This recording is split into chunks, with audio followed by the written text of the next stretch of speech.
Hello friends, there are roughly 1 million words in the English language. It would seem that we should all be able to describe anything in a single word, and yet there are certain everyday items like a pinch of toothpaste on a toothbrush, plastics at the end of a shoelaces, why the formation of foam on a beer that we all trip over. But these things do have words that describe them. So, here is a list of 30 everyday items we didn't realize had an official name. So let's start the video without further ado. The first one is the bits of plastic at the end of your shoelaces. What do we call them? Why it is there? The name is aglets. The plastics at the end of the shoelaces are called aglets. The next one is the metal contraption that holds the eraser to the end of a pencil. We are talking about these metal. These metal contraption, they also have an official name, and these are ferrule. These are ferrule. The next one is the plastic pronged item in the middle of most pizzas. Many of you might have seen this plastic stand in the pizza box. It serves as pizza saver. It is called pizza saver. The wire cage that keeps the cork in a bottle of champagne. This wire cage we are talking about. This wire cage that keeps the cork in a bottle of champagne so that it doesn't move. It is called agrafe. It is called agrafe. The next one is the cardboard sleeve on the to-go cups of coffee. If we do not have this cardboard sleeve on this cup, we might get our hands burned. So this cardboard helps us to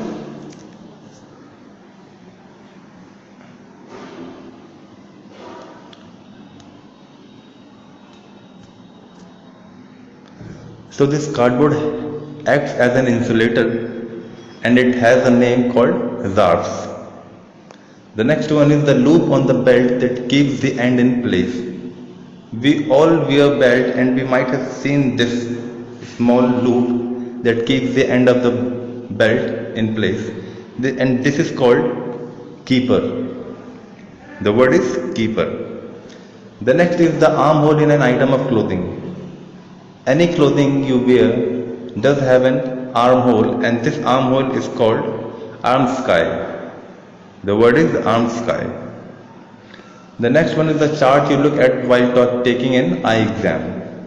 You might have given your eye test, and the doctor would have said you to read those letters in that chart, and this chart is called Snellen chart, given by a scientist named Snellen. The next is the actual name of the division sign. We all have read mathematics, and we are familiar with this division sign, but what do we call it actually? The actual name for the division sign is obelus. The next one is the "you are here" mark. Those you have used the maps might have seen this logo, the red one. What do we call this "you are here" mark? The name of this mark is ideolocators. The next we have the long strips that appear while peeling a banana. We must have seen these thread-like structures while peeling a banana, and these are called phloem bundles. Plants do have veins like xylem and phloem, and this one is phloem bundles. The next one is the actual name of hashtag. Everyone is talking about hashtag nowadays, but does it actually have its name as hashtag only? No, the symbol formerly known as the pound sign, it is also called as octothorpe. What is that flesh around a turkey's neck? The one you are seeing in the red color is the flesh hanging around a turkey's neck, and it is seen only when he is about to mate, and the word for it is snood. The word is snood. The groove between your nose and the middle of your lips. This groove we are talking about. Everybody has on his body or her body, and this groove is called philtrum. The word is philtrum. The next is the space between your thumb and forefingers. This is space we are talking about. Everyone has it, and the name for this is Perlicue. The name is Perlicue. The spaces between your eyebrows. The spaces between your eyebrows. The girl that we have in the picture, I don't know what she is looking at, but we are talking about this empty space that she has between her eyebrows, and the word for it is glabella. The word is glabella. And the light crescent shaped part of the fingernail, mostly white in color, this moon-like structure, what do we call it? Everyone has it on its nail. The word is lunule. The word is lunule. And what are those prongs on a fork? These sharp endings, what do we call them? The name for these sharp endings on a fork are called tines. The next one is, what do we call a small dab of toothpaste? Every day in the morning we brush our teeth with the dab of toothpaste that we put on the toothbrush, and this is called nurdle.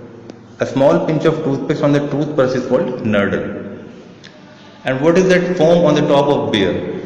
Those who drink beer might have seen this foam on the glass, and this foam is called balm. B-A-R-M, balm. The next one is the line on the inside of your wrist. You can see these lines on the inside of wrist, and these are called Resket lines. The name is Resket lines. The next one is the dent at the bottom of a wine bottle. The dent at the bottom of a wine bottle, this dent we are talking about the empty space, and this is called punch. The word is punch. Next we have in our list is your little toe or finger. What do we call it? This little finger in your hand or your toe is called minimus. The word is minimus. And the spaces between your nostrils. These spaces that you can see in this picture, between your nostrils, and this is called columella.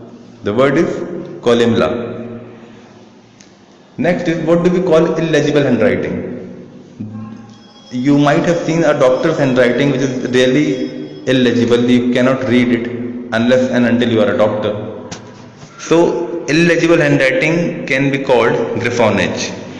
It can be called griffonage. The next is that hard to reach spot on your back. Everybody, you try to touch your back, and there is a hard to reach spot, and that particular spot is called acnestis, where you have a chink sometimes. That spot is called acnestis. The dot above certain letters, this dot that we put on I is called tittle. The word is tittle. What should we call the infinity symbol? What do we call the infinity symbol? It also has an official name, and that name is lemniscate. The word is lemniscate. The empty spaces you might have seen between the bottle top and the liquid. No bottle is filled till the top. They do have an empty space between them. What do we call that space? We call it ullage. The word is ullage. The side of the hammer not used for hammering. We all know this side is used for hammering, but this particular side that we do not use for hammering, instead we use it to remove a nail. This side is called peen. The word is peen. So these are the words that we didn't knew until this video, and if you really like this video, please like it, share it, and leave a comment on it. And if you are new to our channel, please subscribe our channel. Thank you, and we'll meet in next video.